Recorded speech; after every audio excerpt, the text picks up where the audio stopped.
Hi everyone, I'm trying something different today. I want to give you a list of things that you might want to look at to cut out of your budget if you're having trouble figuring out where to cut expenses. So these are things that I've come up with, but there's a lot of other things that, like little things all over the place, that you'd be able to get ideas on how to cut expenses. So here we go. Number one, of course, is going to be the Starbucks, the Dunkin' Donut coffee, convenience coffee.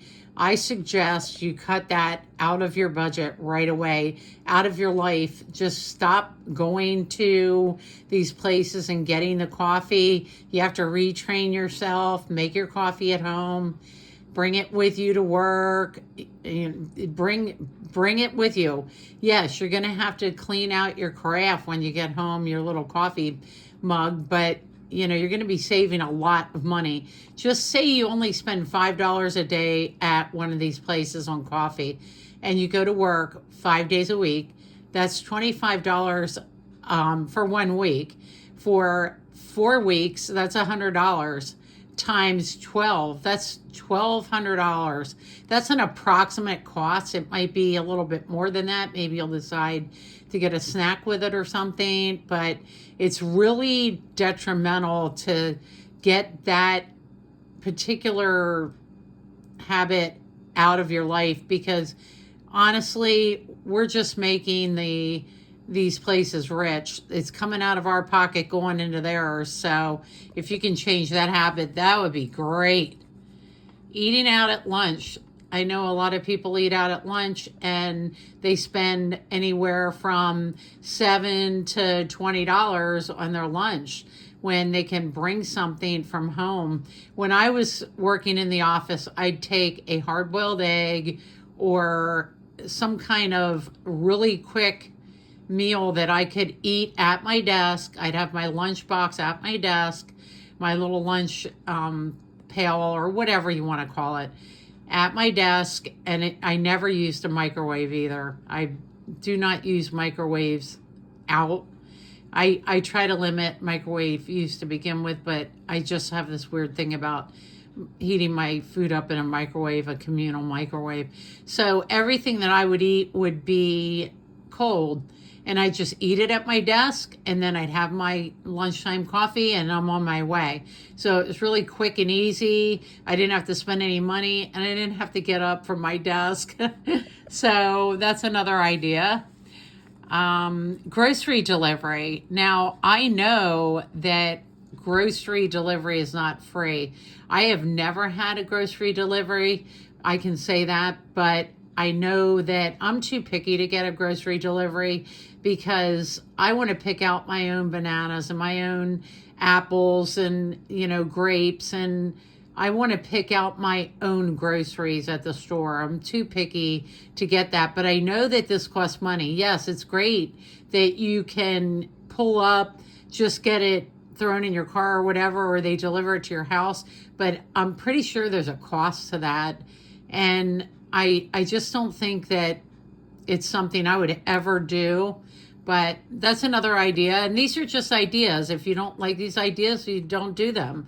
Maybe you'll do one of them. Maybe you won't do any of them. Maybe you'll do all 10 of them. But, they're just ideas, okay? So the fourth one is upgraded phones. Like the new iPhone comes out. So you're like, ooh, I'm going to go get the new iPhone. And, oh, we'll take a trade-in on it. And we'll give you $400 for your old phone. And the new phone's, $1,000. I don't know. But I know that these new phones are not free. And you're paying for them either straight out of your pocket or on a monthly payment, or something like that. And they're just not needed.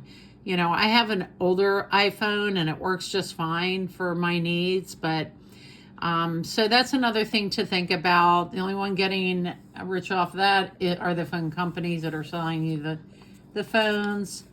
So the next one is food waste at home, usually at home. Even if you bring something home from a restaurant and you don't eat it and it goes bad in the refrigerator, you could have had a meal out of that or taken it for your lunch or something. You really want to avoid throwing anything out. You want to make sure that you eat all the food that you purchase from the store or the restaurant. So that's another thing. Number 6 is cheap products. So what I mean by cheap products are, like, if you buy quality items, whoops, I'm trying to hold this by myself.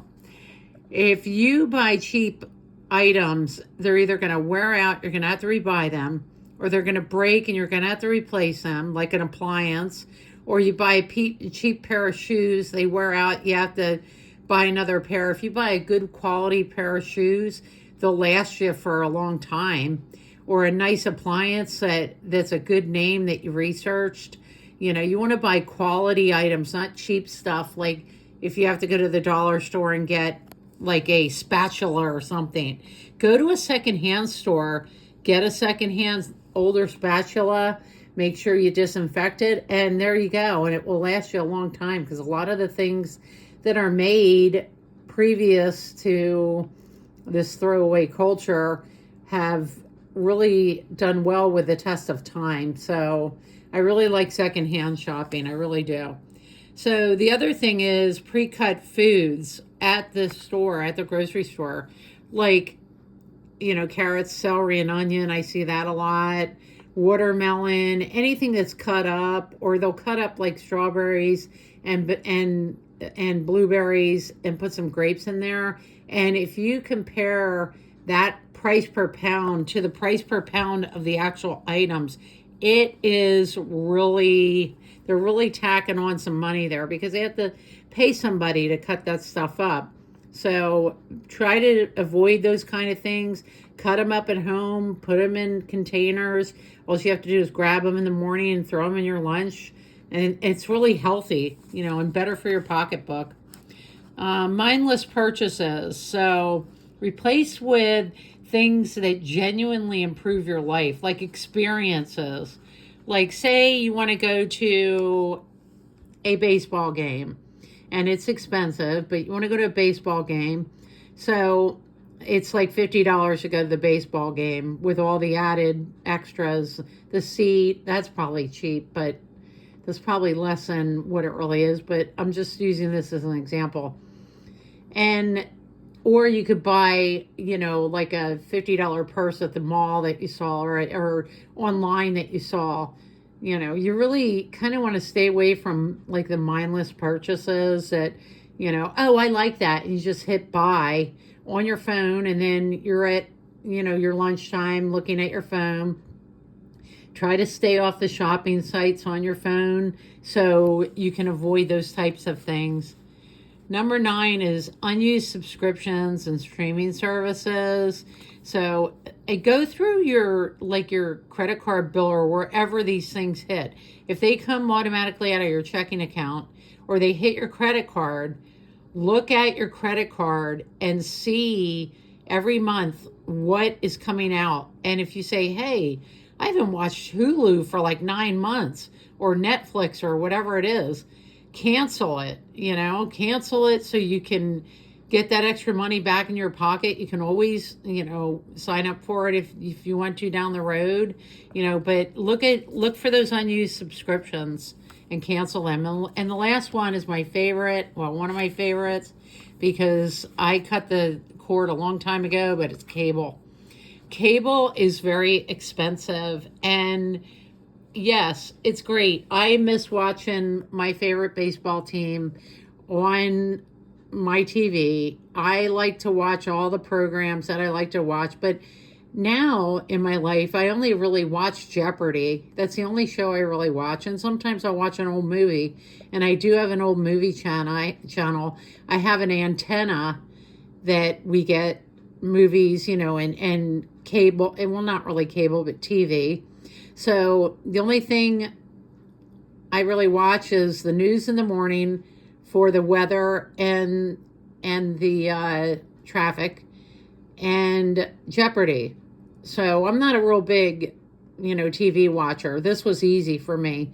Some other people might say, oh, but I wouldn't be able to watch this or that, or, But, so that's a personal thing, but look at your cable bill. I bet it's really expensive. So those are the top 10 things that I suggest that you look at and try to either do away with, whittle down, or get rid of, because they will help your bottom line. You want to be debt free, and you want to have more in your pocket for your future self. So that's what I have to say. I hope you guys have a great night. Okay, bye-bye.